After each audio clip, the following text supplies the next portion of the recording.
listening to, I say you are listening to, you are absolutely listening to the George Espenlaub Show, coming to you live from the Funny Farm. Now, with no further ado, here comes Georgie!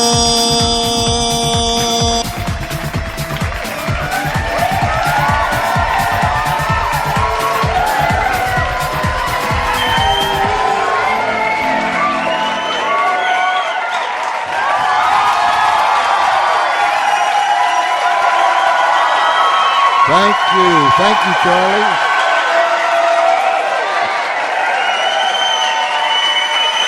Thank you, ladies and gentlemen.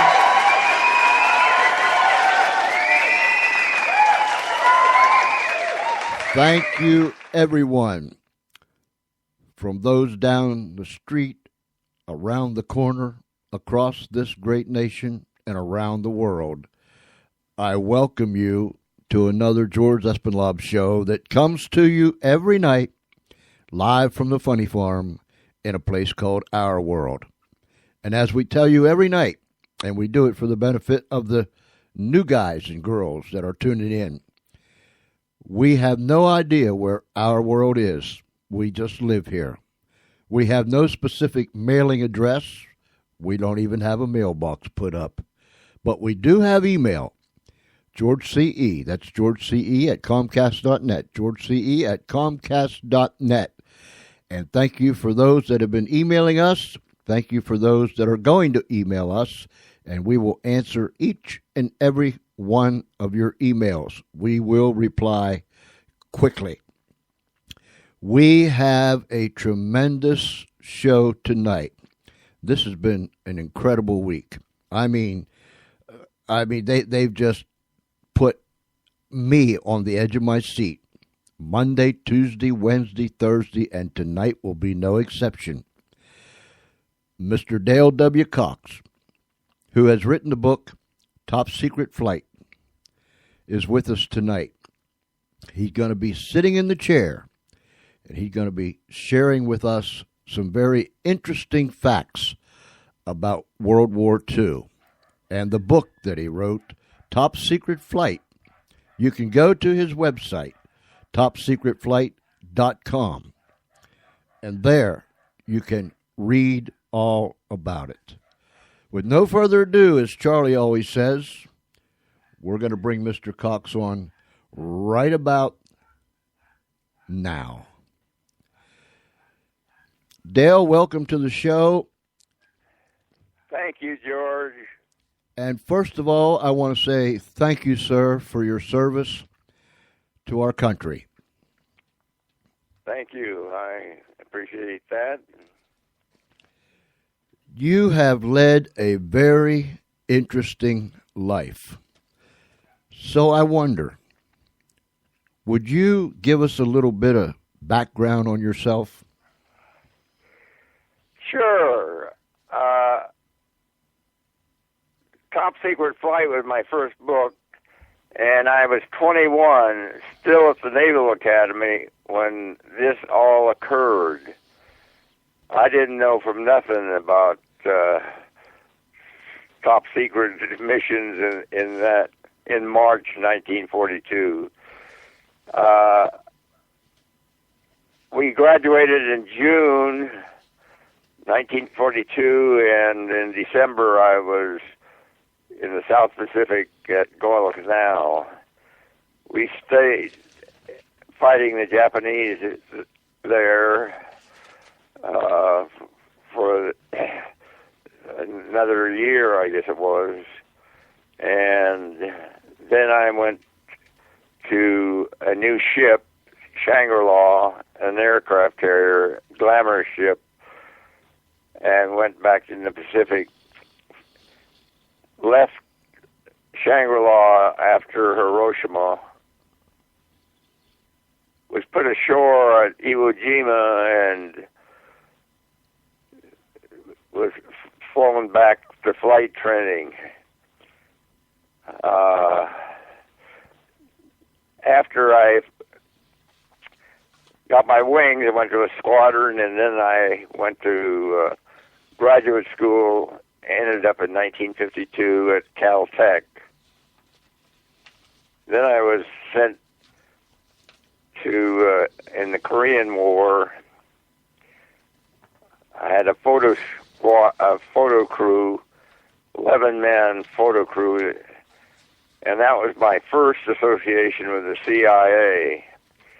They had us overflying China, photographing routes for the U-2 airplanes to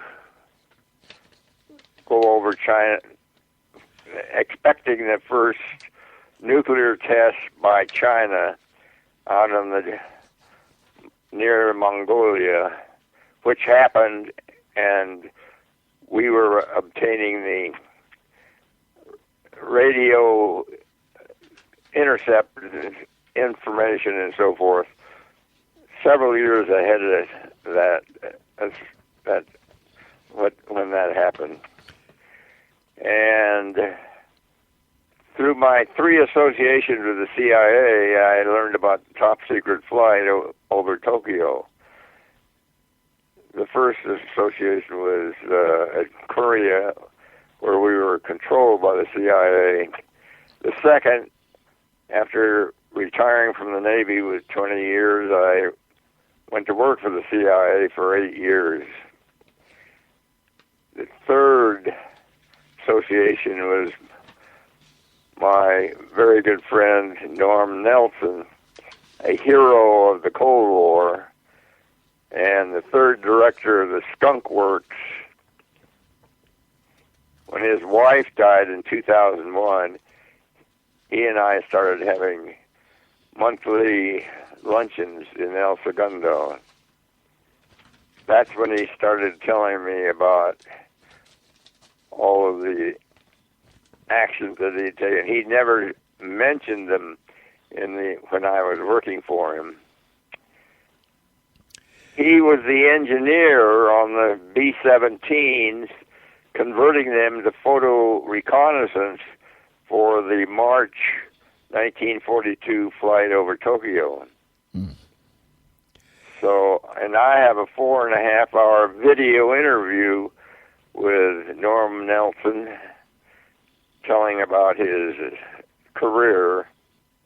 He was the program manager on the SR-71. He was the program manager on the F-117 stealth fighter. He was the third director of the Skunk Works.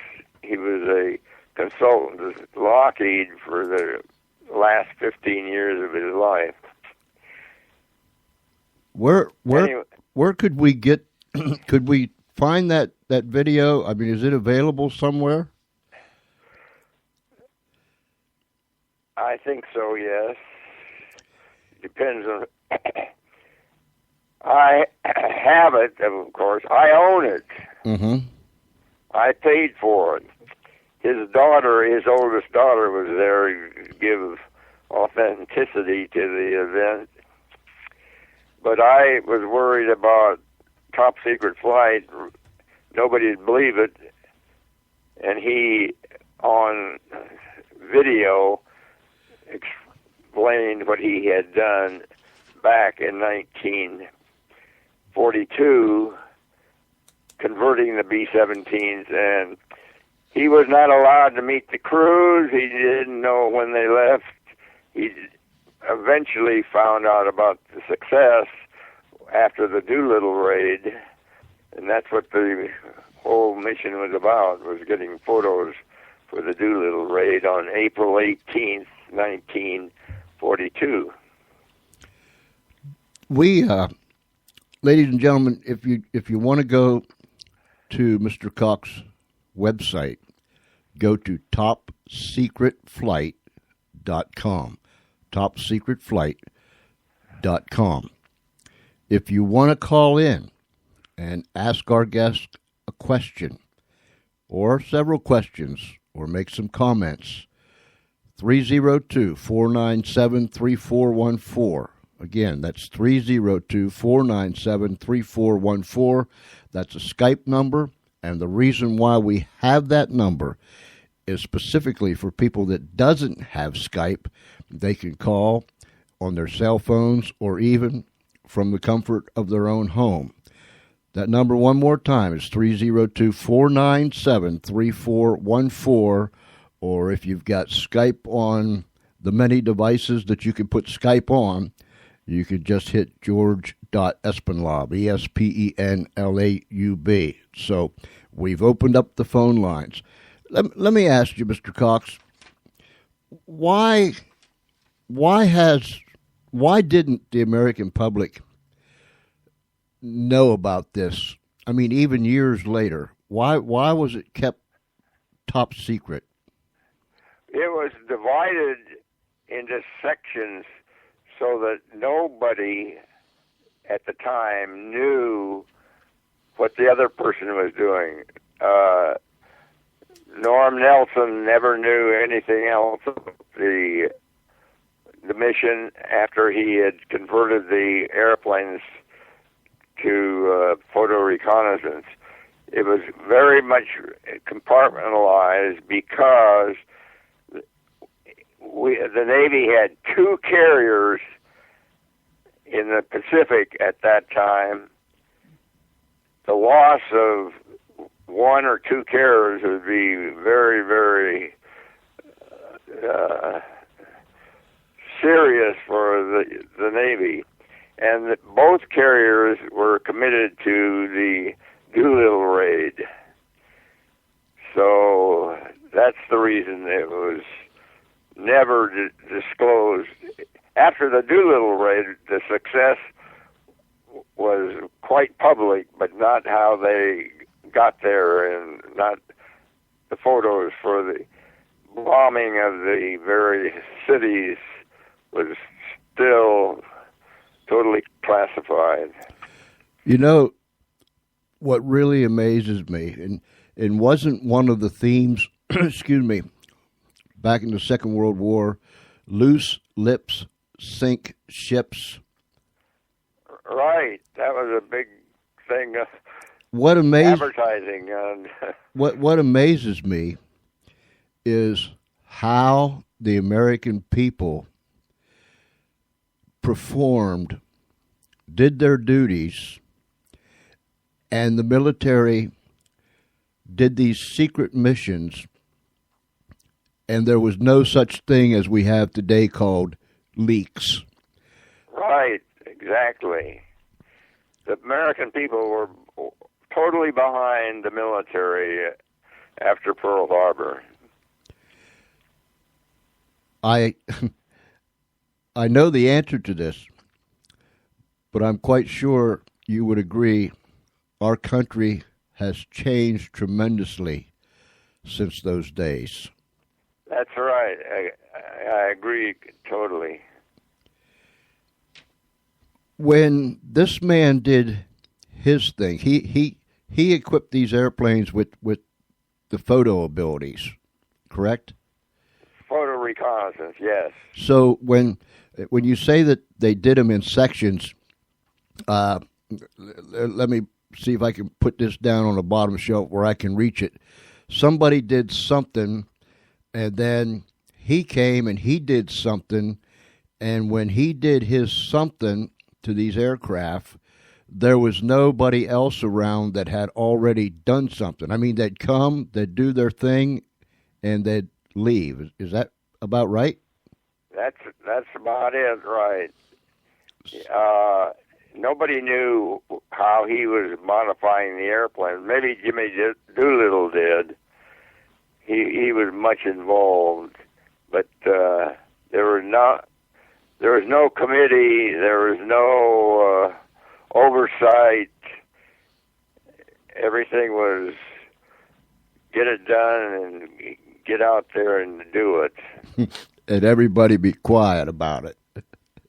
That I find that just absolutely amazing. I told the folks last night several times on the show that their homework assignment for tonight was to Google or to go on some kind of search engine, just find out about the Doolittle raid. Unfortunately, and I'm sure you can attest to this, there are so many in America today that knows very little history of what took place in the Second World War.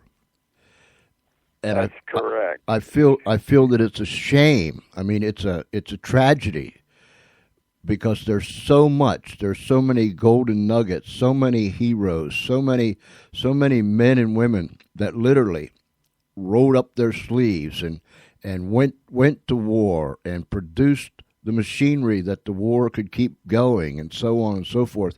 And we don't have whatever it's called, because I talk to these kids all the time and I ask them about the Second World War and Korea and Vietnam and so on and so forth. And they look at you like you have two heads, and it's not being taught in our schools anymore. And I think it's a tragedy, don't you? Absolutely. The teachers aren't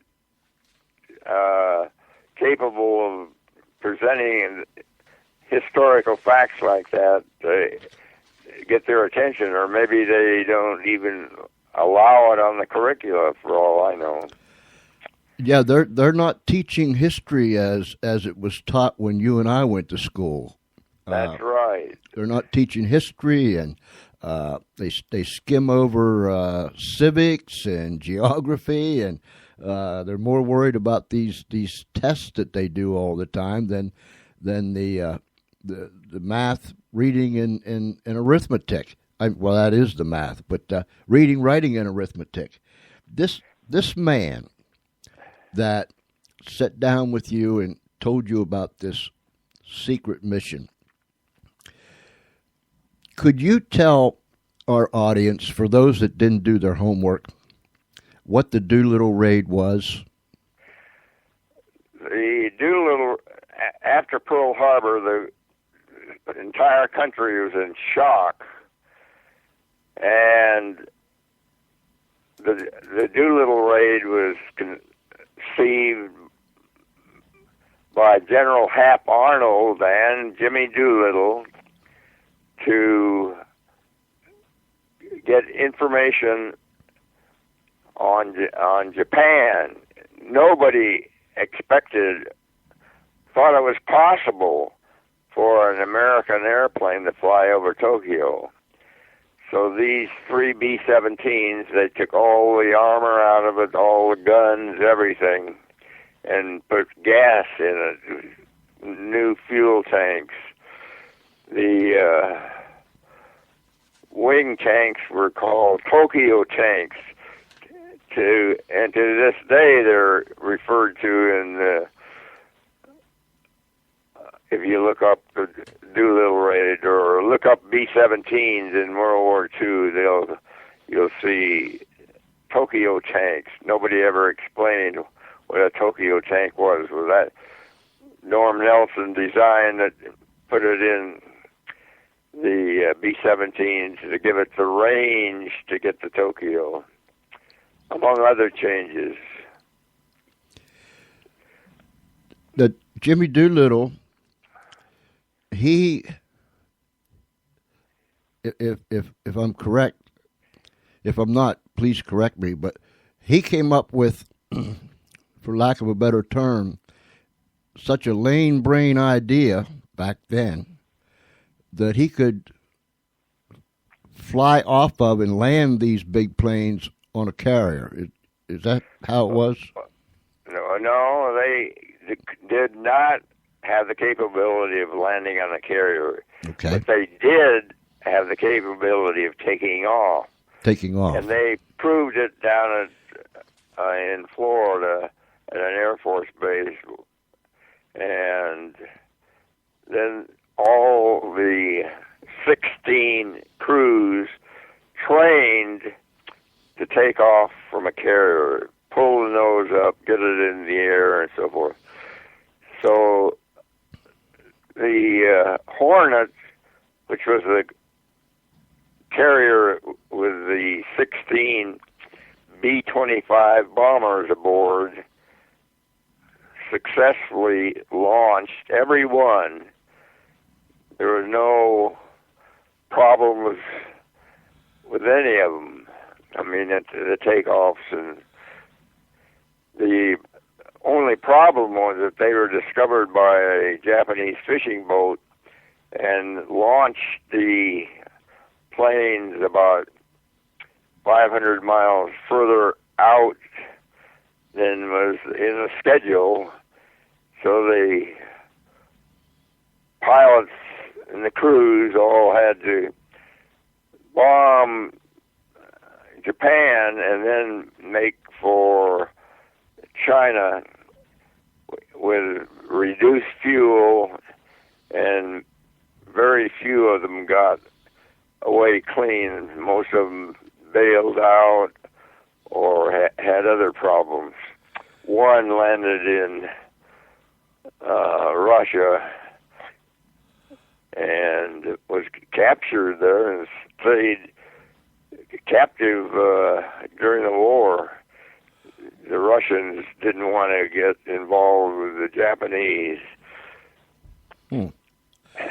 Ladies and gentlemen, if you want to ask Mr. Cox a question about top secret flight or his experience during the Second World War, call 302-497-3414 and we'll take your call.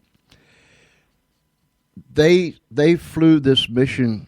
Three airplanes took off to fly this mission. Is that correct? 3 B-17s converted to photo reconnaissance took off from an Air Force base in Dayton, Ohio, flew to Brazil, Recife, Brazil, which was about 4,000 miles. Incidentally, the longest flight made by a B-17 prior to this mission was 2,500 miles. So 4,000 miles was considered impossible, actually. Mm-hmm. Then it flew over to Lagos, Nigeria, and of course the Air Force had positioned fuel and crews to take care of the B-17s when they landed. From Lagos, they flew to Agra, India. Again, a very long flight. From Agra is a Royal Air Force base, and it's 200 miles south of Delhi. After refueling and so forth, one airplane had an accident in Recife, Brazil, went off the end of the runway and damaged the airplane. So there were only two. The second one, flying from Lagos to Agra, had an engine failure near Cairo, south of Cairo. Khartoum, actually. So there was only one airplane left at Agra, and they took off and were fortunate enough to get a very good jet stream. Nobody knew what a jet stream was at that time. They got in a jet stream that gave them a tremendous boost in range. Flew over Tokyo, flew over the target cities, and landed in Dutch Harbor, the Navy's new base in Dutch Harbor, Alaska, in the Aleutian Islands. So that's the story. They landed with the photos.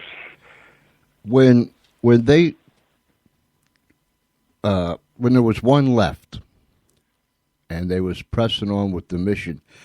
Was anyone flying cover with them, or I mean, they were strictly out on their own? All by themselves.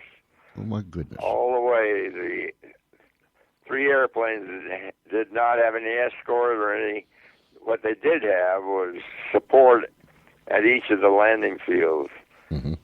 The Air Force had placed competent B-17 crews there to take care of the airplane. So the actual crews of the planes just hit the sack and recovered from an experience like that.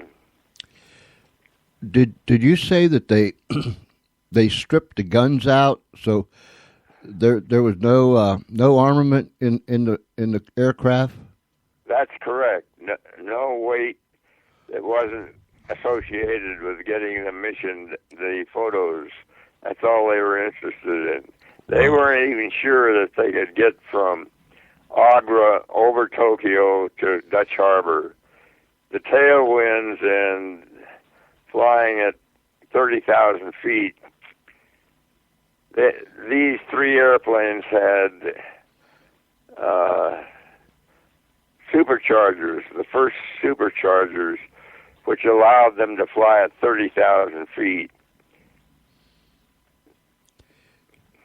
These fellows, they were almost. It was almost like like a suicide mission. Well, they would use those terms. It might be true, but they were all gung ho to help Jimmy Doolittle get his B-25s to Tokyo. Were they discovered by the Japanese as they flew over the cities taking photos? No, they were discovered by a fishing boat. Saw the carriers. The fishing boat was sunk. They knew they had a Navy intelligence officer who had been stationed in Tokyo, spoke Japanese. He listened to the fishing boat report to Tokyo that there were a carrier there. But Tokyo didn't believe him. It's impossible, you know. Mm-hmm. So even though they had the intelligence and the information, they refused to believe that Americans could get so close to their homeland. And with that, they brought back photos that they could use for targets on their industry and so on and so forth. And how long after the aircraft came back was it before Doolittle flew his raid? It was about a month. The photo mission went out in mid-March, and the Doolittle raid was April 18th. And he had, 16 aircraft fly? 16 B-25 bombers, twin-engine bombers, that had never taken off from a carrier before, never even thought they could do it. But they were all trained at Eglin Field in southern Florida and were gung-ho. Nobody dropped out. All 16 of them made it to the target areas? All 16 made it to the target areas, but 16 did not get back. I think I've forgotten how many got back, but 10 maybe. Some of them bailed out of over China and were picked up by the Japanese, and the Chinese, when they got hold of the crews, were very helpful, and they got back to,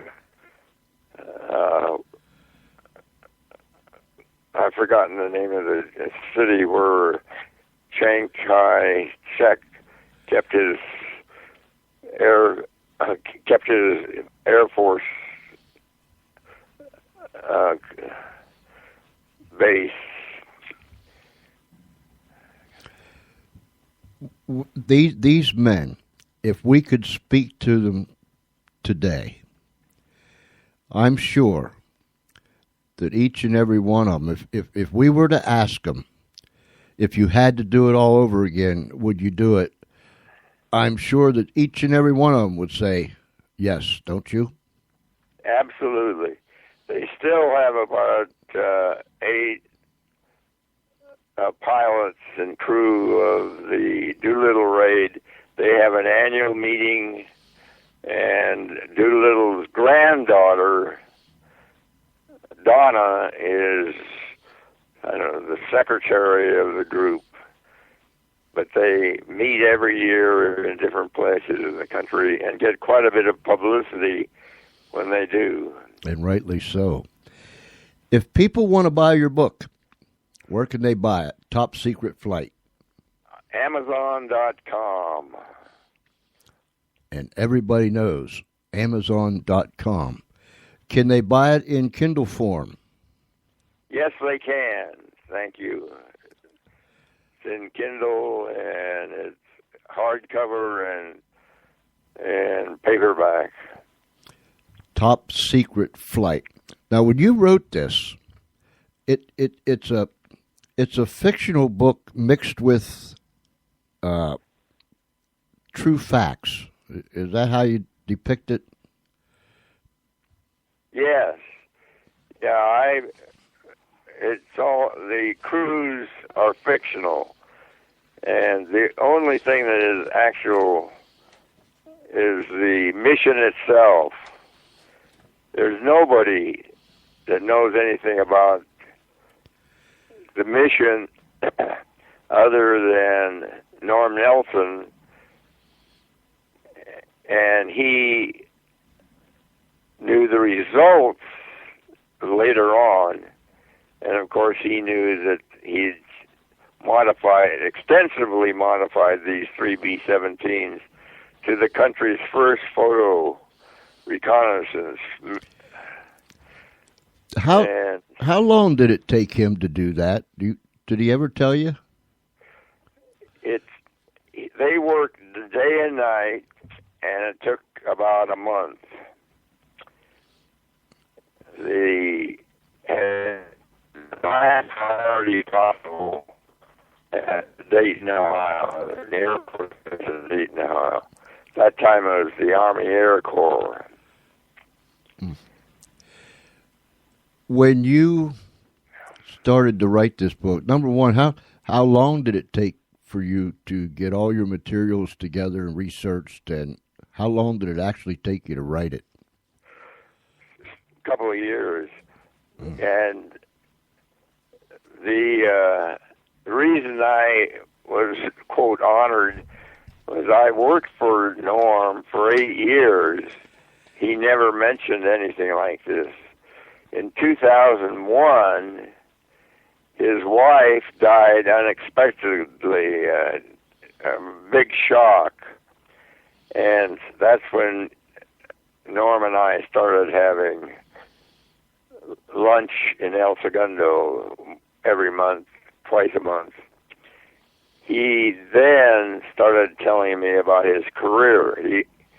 He was, as I said before, was the program manager on the SR-71, program manager on the first stealth fighter, the F-117.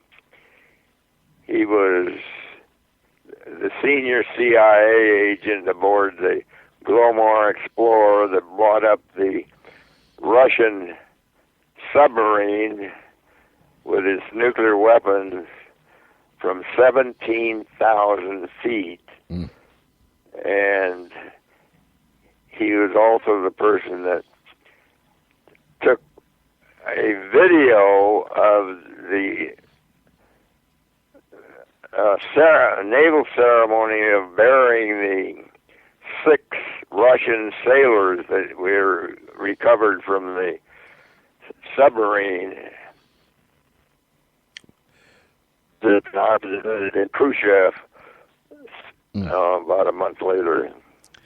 I have to ask you this: when you flew, excuse me, when you flew reconnaissance over China, was your aircraft armed?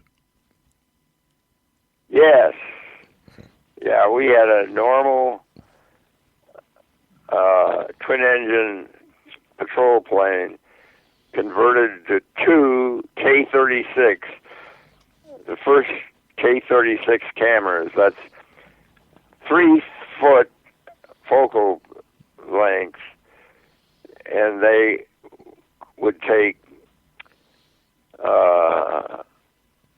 hundreds and hundreds of feet of film of China.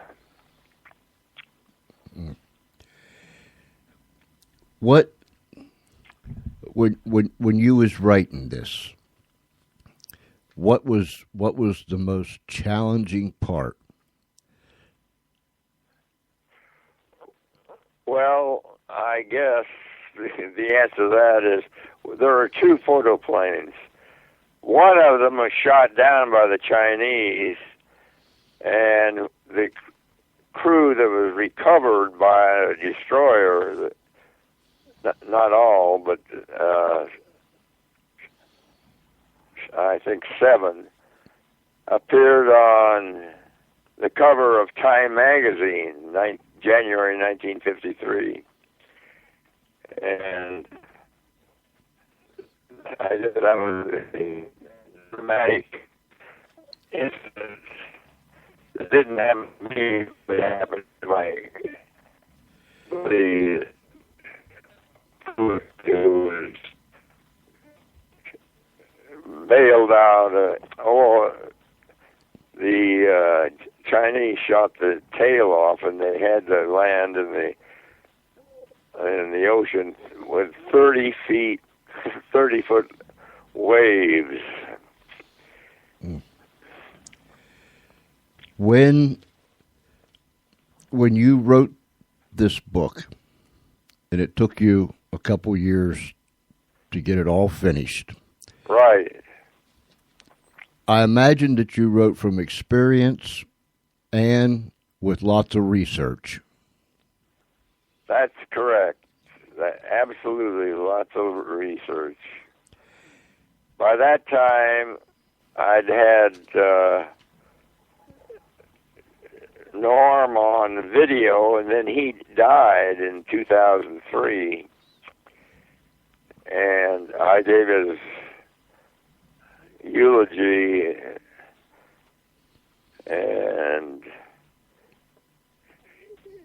but he he was not available to help with the final version of the book. If you had to do it all over again, would you have done it? Sure, absolutely. I kind of knew that you would say that. Well, that was a interesting experience. Top Secret Flight, ladies and gentlemen. Go to topsecretflight.com. Can people purchase your book off of your website, or do they strictly go to Amazon.com? I'm not sure the answer to that. Okay, all right. But everyone knows Amazon.com. Go to Mr. Cox's website, topsecretflight.com. You have, excuse me, and if you have any questions, give us a buzz, 302-497-3414. You have lived a very interesting life, sir.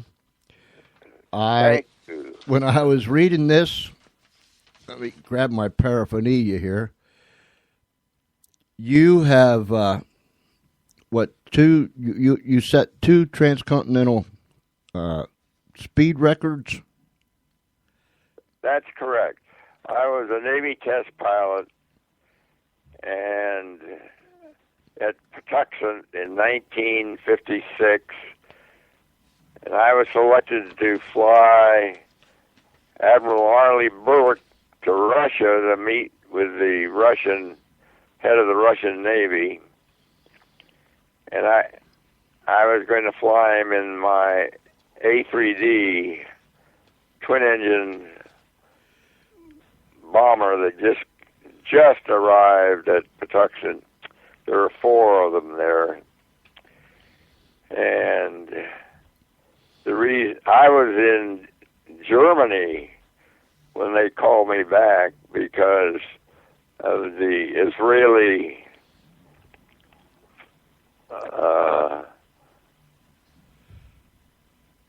fight with the Palestinians still going on. And anyway, I was called back, and Arleigh Burke never flew to Russia. But I had this wonderful airplane with a special fuel tank in the bomb bay, and the Navy arranged for a speed record from Los Angeles, New York to Los Angeles, using the Lindbergh rules, which is that we time it from when the wheels leave the ground to when they touch down. Mm-hmm. And it was timed by the Fédération Aéronautique Internationale, and I have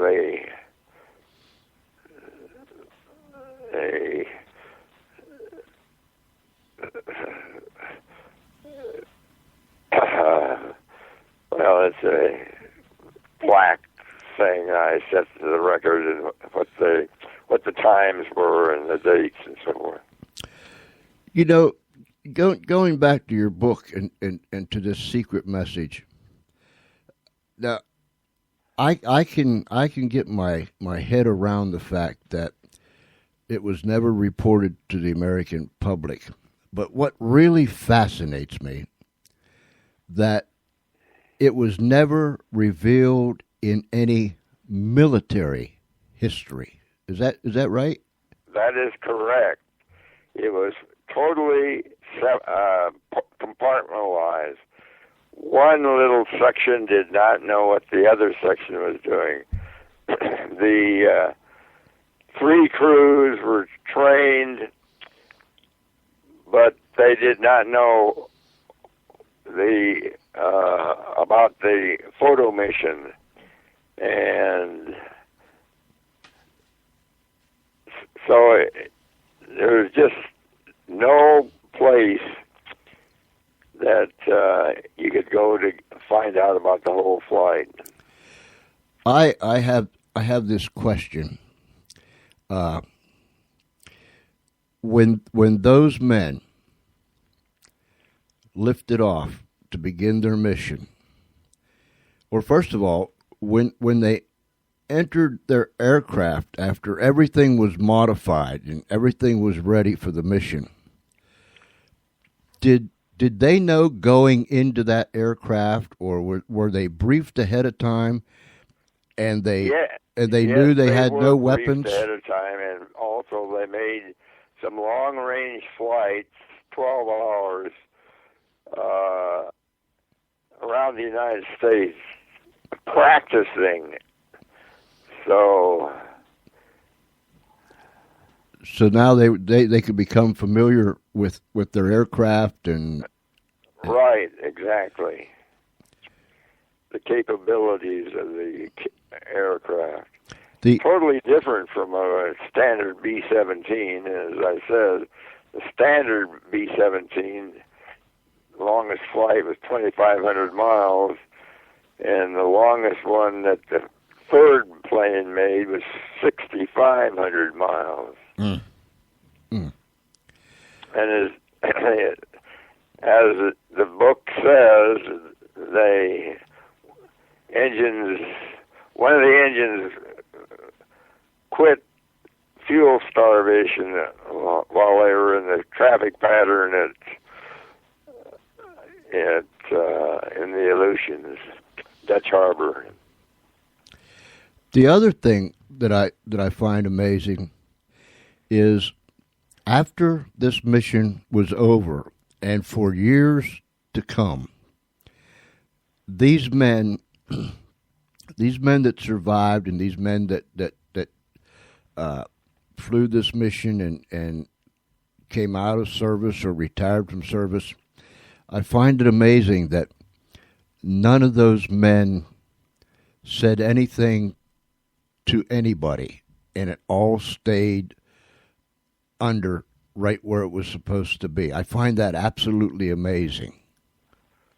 Well, I'm not sure why they all kept quiet, but they were absolutely paranoid in 1942 about their mission and the objective. The other reason is that the success of the Doolittle raid, that became the real focus, and it got tremendous publicity and still does. You read about the Doolittle raid, as I said, annually when they have their meetings. There are no, to my knowledge, there's no survivors of the original photo crews. It's just an incredible piece of history that that we couldn't even begin to imagine. It took place, but yet it did. Sir, I have so much respect. My father was in the Second World War. I have so much respect for the men and women that served in uniform and served here in this country in the factories, the plants, making the war materials, so on and so forth. So much respect. And I somehow wish, and I know it's impossible, if I could only take America today and put it in America then, just so people could see and hear the sounds and feel the atmosphere of an American going about their business with such urgency and with such dedication. That's all that mattered. I just wish that I could, but I can't. And it scares me in this day and age in which we live to see what I'm seeing.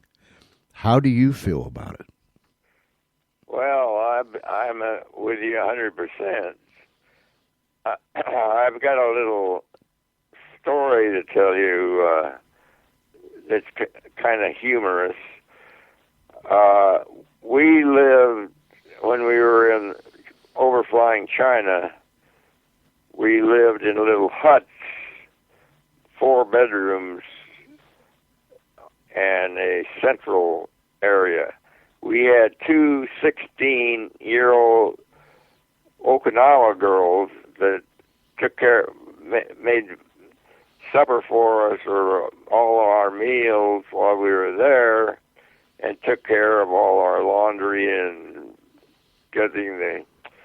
Anyway, we used to say, "You day girls, how about night girls?" And they'd say, giggle and say, "No, we're not night girls, we're day girls."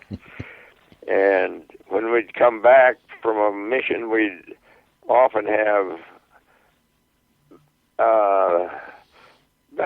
bags of food that we hadn't used, and we'd give it to the girls, and they'd say, and I've forgotten what this means, but I remember the words, "Ichiban Kurosawa." They'd bow their heads and take the luncheon and say, "Ichiban Kurosawa." And another incredible thing about about your life.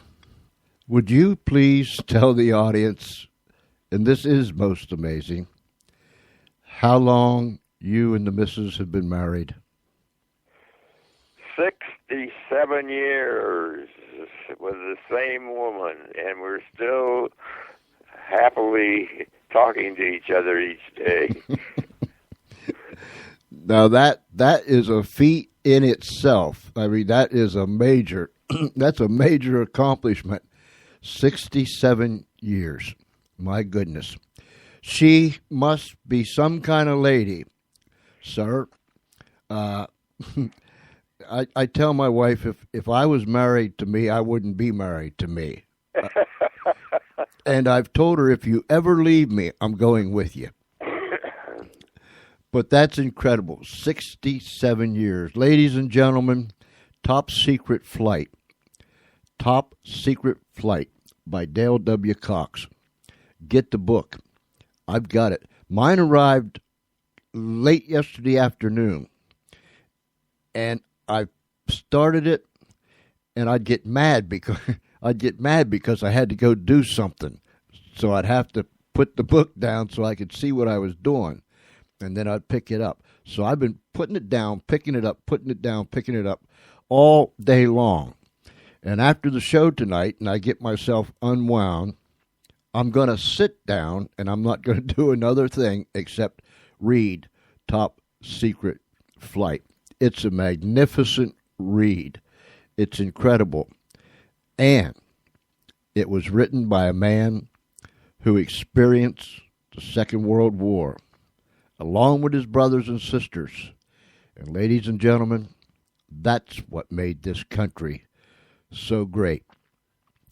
Mr. Cox, I thank you from the bottom of my heart. I'll keep pushing your website. I'll keep giving the name of the book, and they can purchase it at Amazon.com. And I'll do everything else that I can do. I believe everybody needs to read your book. Well, thank you, George. I hope some of them do. Thank you very much. And give my regards to your family. And we'll keep you in our prayers. And I wish you all the luck in the world. Thank you, sir. Thank you, George. Good night. Good night. And there we have it, ladies and gentlemen. Second World War veteran. Not many of those fellows or gals left anymore. We're losing them. Top Secret Flight by Dale W. Cox. Take the time. Go to his website, topsecretflight.com. Go to Amazon.com. Purchase the book. You can get it paperback, hardback, Kindle form. There's 18 different ways from last week now that you can read a book.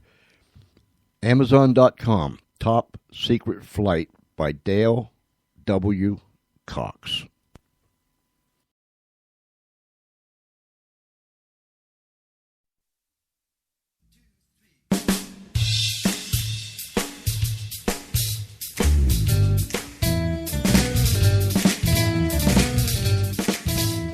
Three 302-497-3414. Give us a call. Let's hold hands under the big light. Listen to the waves rolling in and out. Let's fall in love, know what I'm talking about. And someone comes along and tries to spoil the mood. Move up the sand is just an interlude to love. Well, 3:30 and it's time to go. The tide's coming in, boy, it sure is slow. I love to stay here all of the night, but I gotta get you home before the morning light. And someone comes along and tries to spoil the mood. We'll move to the car, it's just an interlude to love.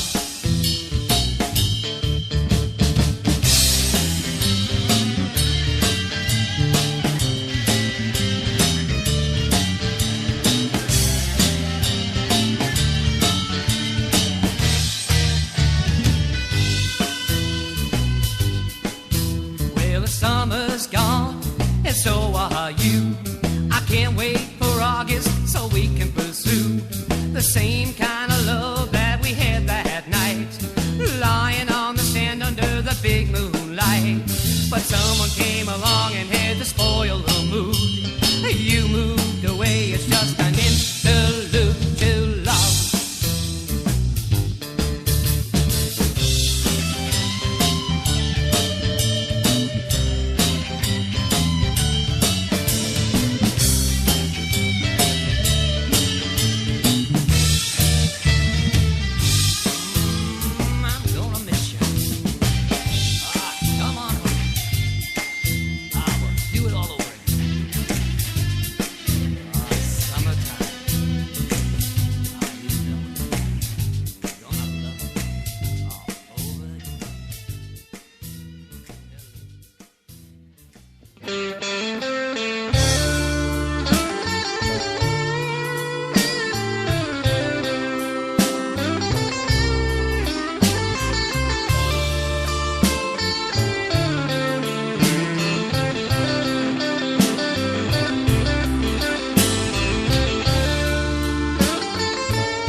Depressed with the world all around, and you came along. You took my hand. I pray that this time we'll make a stand. I look in your eyes. You don't feel the same. Down deep in my heart, there's nothing but pain. And you came along. You took my hand. It's where I belong. I'm at your command.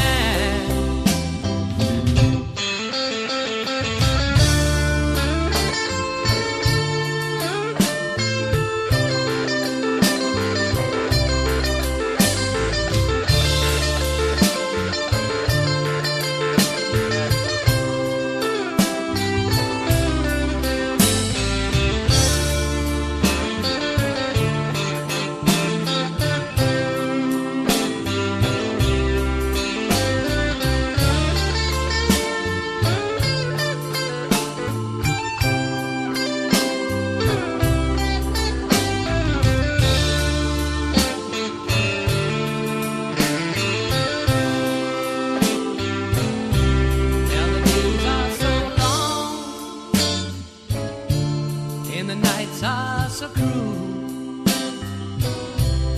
She's gone from my life. I'm no longer her fool. 'Cause you came along, showed me the way. Now my life's so complete. Lord, day after day.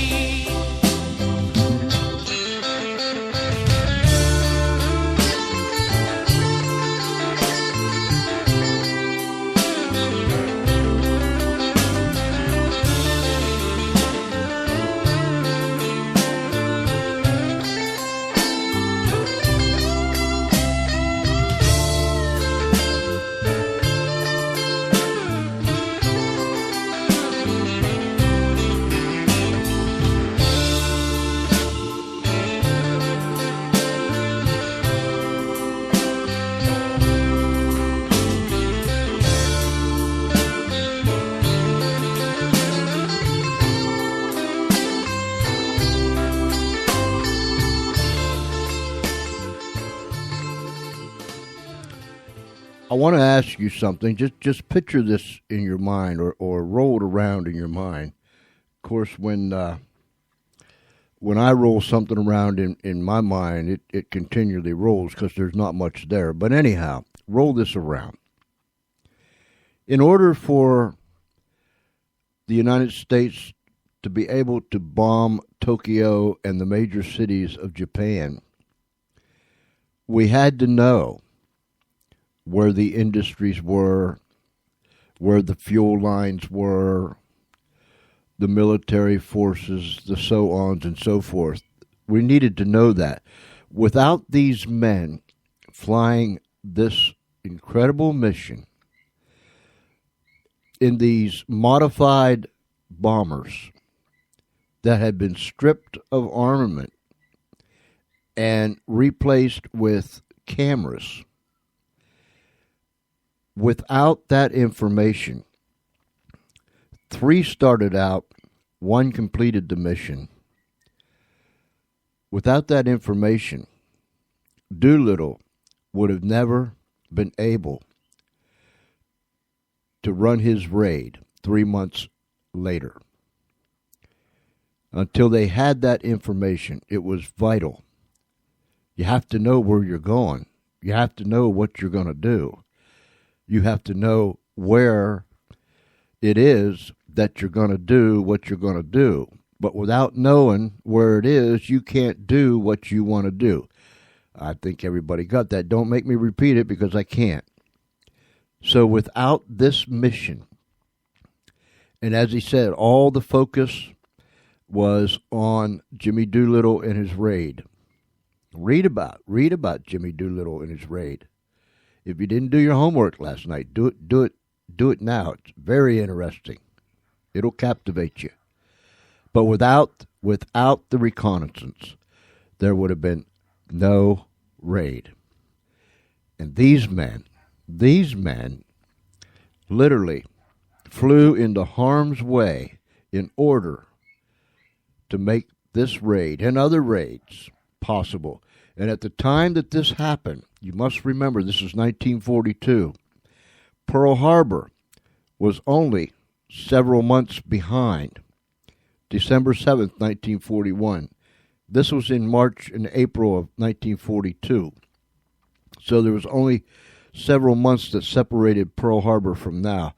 Our country, as Mr. Cox said, was in total shock. We were discouraged. We were depressed. Our shoulders were slumped. Our head was hanging. Our military was demoralized. We needed something to put the fight back in our military and back into the American people. And this raid that Doolittle ran on Tokyo is what brought America up from the ashes, and they moved forward to win the war. It's an incredible story. Top Secret Flight by Dale W. Cox. And go to topsecretflight.com.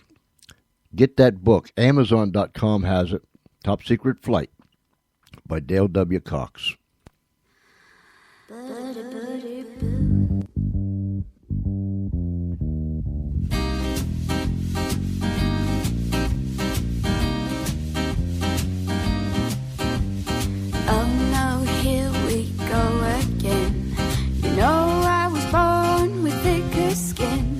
Sliding down now, getting thin, but I'm fine.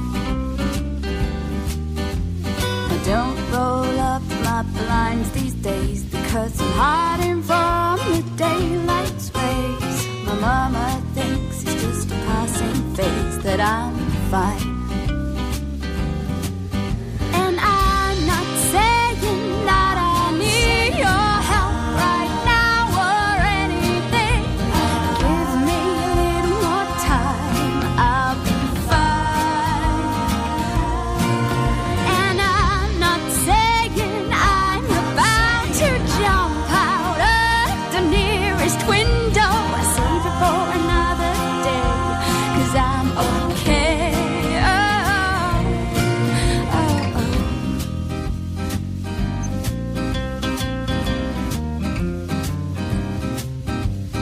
Friends they call 10 times a day. My daddy doesn't listen to a word I say. I wish they'd all just go away. I'm fine. A bottle or two is not a sin. What kitchen drawers you been looking in? The pills I bought went straight in the bin. I'm fine. Oh, and I'm not saying that I need your help right now or anything. Give me a little more time, I'll be fine. And I'm not saying I'm about to jump out of the nearest window. Save it for another day, 'cause I'm okay.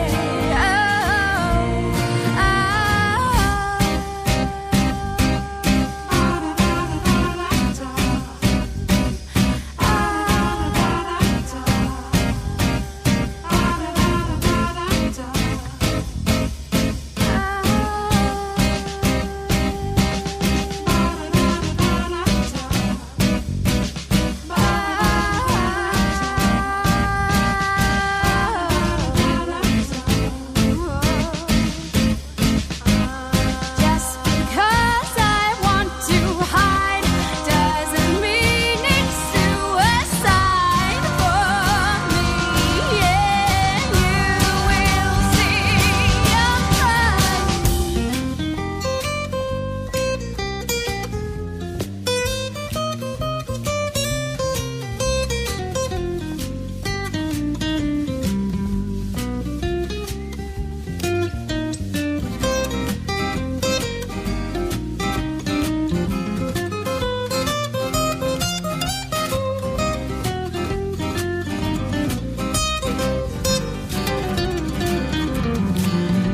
And I'm not saying that I need your help right now or anything. Give me a little more time, I'll be fine.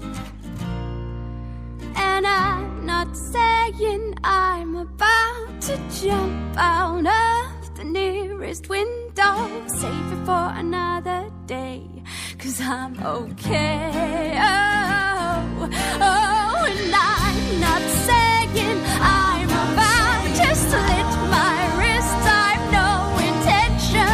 You can rest assured I'm not that bored. Oh, can I just have some peace and quiet? It's hard to think with you all talking. I know you mean the best. Just stop saying I'm depressed. Oh, please give it a rest, 'cause I'm fine.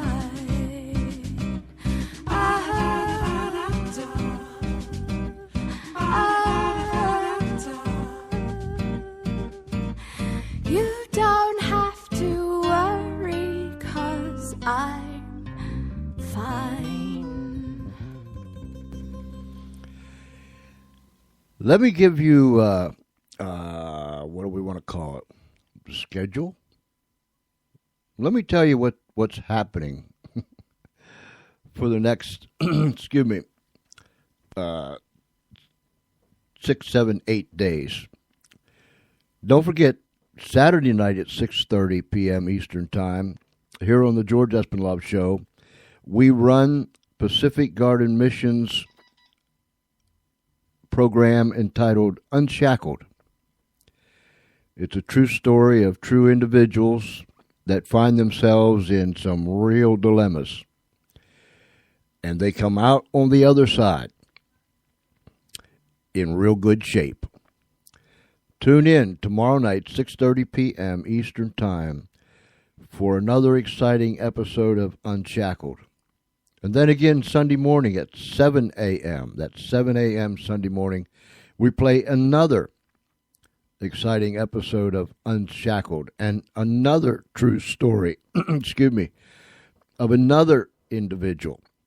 So Saturday evening at 6:30 and Sunday morning at 7 a.m., we bring you Unshackled, that's produced by Pacific Garden Mission out of Chicago, Illinois. Monday night, mark this down, Monday night, we will have a naval, I can't talk right, a Navy SEAL with us, a man by the name of Carl Higbee. He has a very interesting story, and if you follow the news or you've been following the news for quite some time, once you hear what he has to say, I believe that you'll remember.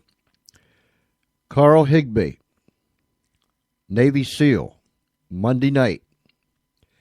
Tuesday night, we have a real live death investigator with us that has written the book.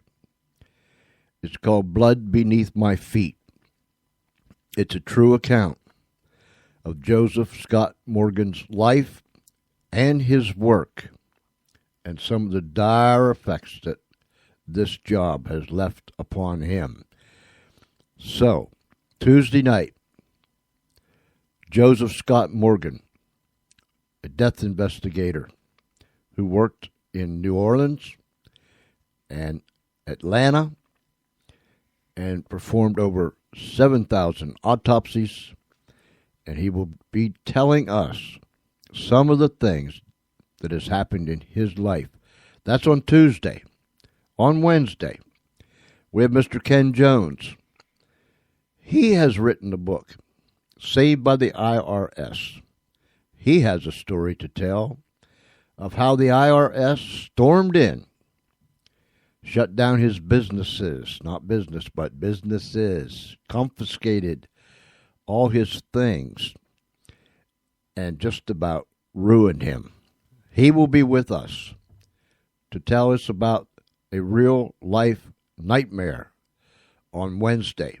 That's the 17th. On Thursday, the 18th, we'll have John Hartman, who is a criminal defense lawyer out of New Jersey.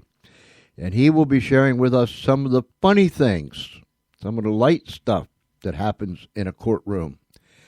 And next Friday night, we'll have Dr. Steve Wise with us. And he will be live with us from London, England. That's right, he'll be live with us from London, England. And he has a story to tell about the Second World War that he served in. And he will tell us some things that probably we have no idea of. So that's next Friday night, Dr. Steve Wise. And I'll give you more on the history of Dr. Wise and so on as time goes on. But he'll be with us live from London, England, next Friday night. So tune in. And then the week after that, we have incredible guests. And the week after that, and so on and so forth. We're just having such a good time. I want to thank Mr. Dale W. Cox for being with us tonight, who wrote the book, Top Secret Flight, a story that had never been revealed in military history or to the American public. Top Secret Flight. Go to Amazon.com and purchase that, paperback, hardback, or in the Kindle form, Top Secret Flight. You'll enjoy it. Wow, time just goes by so fast when you're having fun. Now remember, write this down or tell somebody or shout it out to somebody. We have a number now that you can call in and you can participate in the show. We still have the chat room, but there's nothing like someone calling in live on the telephone that everyone that's listening can hear. You can call in and make your comments or ask our guests questions, and you can be a participant. You can be part of the George Espenlaub Show, and we want you to do that. The number, and it's a Skype number. It's a Skype number. The reason why we have this particular number is for people that don't have Skype on any of their devices, which means you can dial this number from anywhere, any place, You can dial this number on any of your devices that you can make phone calls. 302-497-3414. That number again is 302-497-3414. And we'll keep posting that number. We'll keep announcing that number. And one of these nights, we're going to have people backed up like a traffic jam, wanting to get on the air with us. It's something that we just implemented. We know that it's going to start out slow, but as the word gets out, I believe that we're going to have a lot of participation in the near future. Or if you've got your computers up, your iPads up, your tablets up, whatever you might have, just hook up with me at Skype, george.espenlaub. That's george.espenlaub. The number again, 302-497-3414. And I believe that it's going to be very successful. Here's something else that we're planning on doing. We are planning on having, do I want to call it a debate, a discussion? Let's call it a debate. You know, you have people that are believers of conspiracies. And then you have people that are believers that there is no conspiracy. The true facts, what they call the true facts, speak for themselves. We want to put together a debate with people, and we have some people in mind. We have one gentleman already lined up, and we're going to contact, as they say, the other side. And I don't mean the other side of the river. I'm not talking about that. The other side of the opinion. How about that? And so we're going to try to put 2 or 3 people together, and we're going to set some pretty stringent rules. One thing that drives me crazy when I watch television or listen to the radio, and some of the biggest talk show hosts are guilty of it, be it television or radio, it just drives me crazy when 2 or 3 people are discussing or debating an issue, and they all get bent and twisted out of shape, and they're all talking at the same time, trying to get their point across. Even some of the talk show hosts get caught up in it. How in the world can any one of us learn anything or hear the information from both sides to make up our mind where we stand if everyone is hollering and screaming and being rude to one another? So we're going to set some stringent rules. And the nice thing about it is that we can always hit the mute button if someone gets out of hand. So we're going to set those rules. You know, we want our audience to hear what people have to say. If you disagree with that person and you're on the panel or you're in the discussion, let that person say what they want to say, and then we will give you the opportunity to say what you want to say. But we will not put up with or allow men and women, adults, to scream or shout above one another trying to make their point, and no one has any idea what either one of you said. So it's going to get interesting around here. We're working on that. We're working on several things. And remember, that phone number again is 302-497-3414.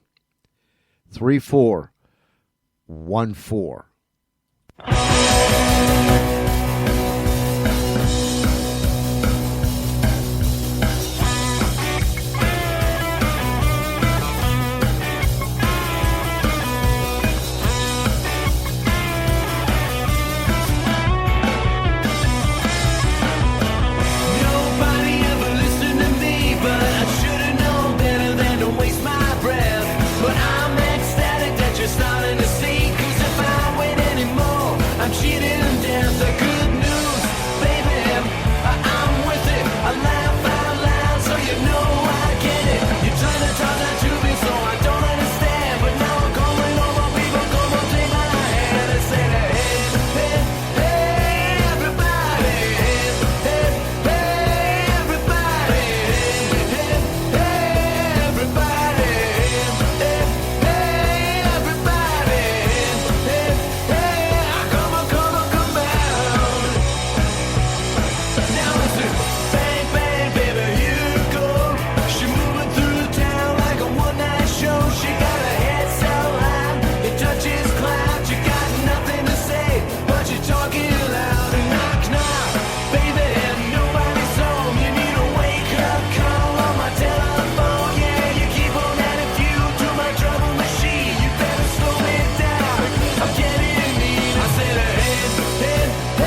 302-497-3414. Sorry about that.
And how about that?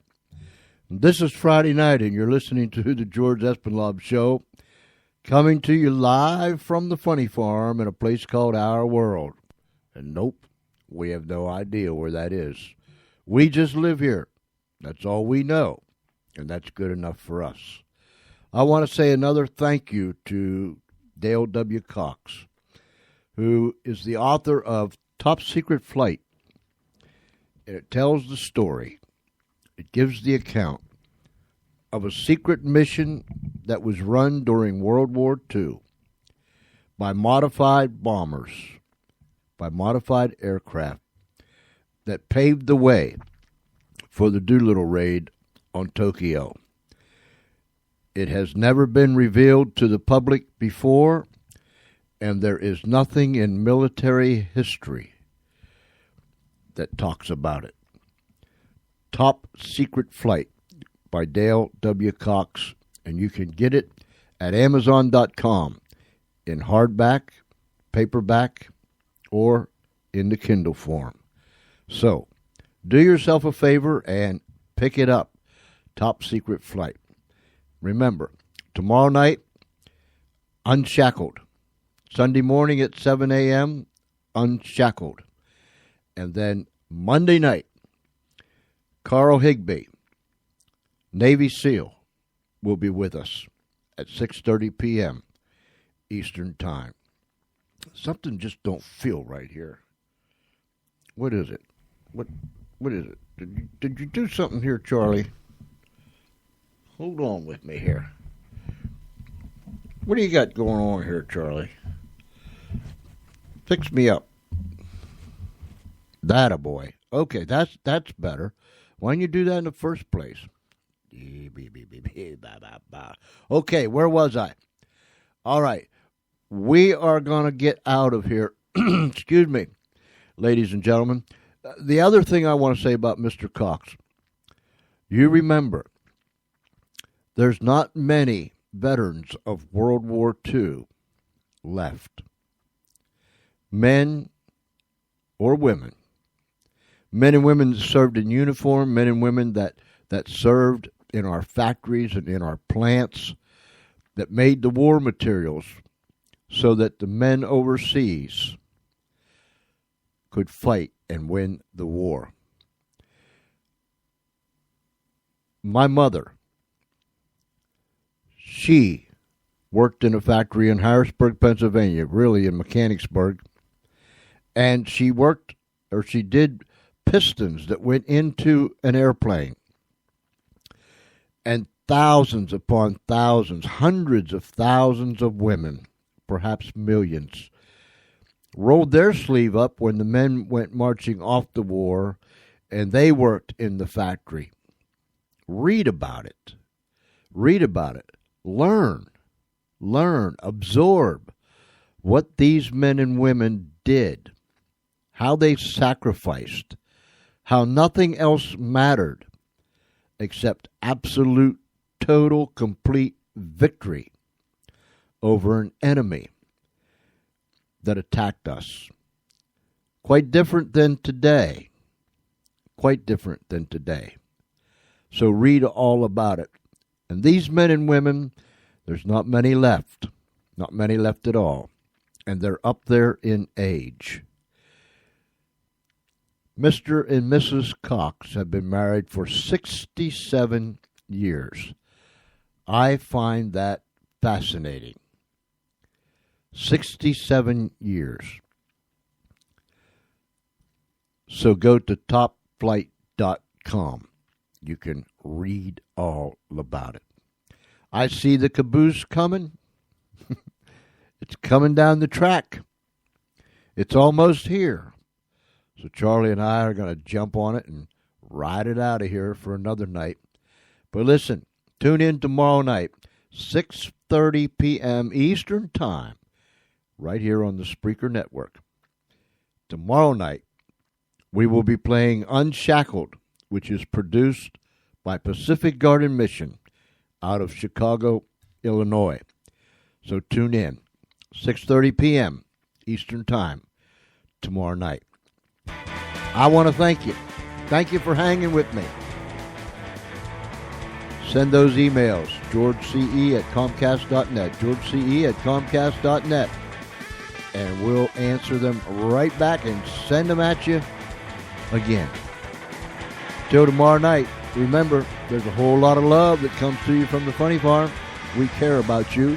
So if it's nighttime where you're at, you have a great, peaceful night. If it's already tomorrow, I hope you have the best day of your life. But wherever you're at and whatever it is, until tomorrow night, 6:30 p.m. Eastern Time, right here, same time, same station, live from the Funny Farm in a place called Our World. This is George Espenlaub challenging you. Stay safe, be kind one to another, and don't take no wooden nickels. Well, maybe you could take a couple. Good night, everybody. God bless you.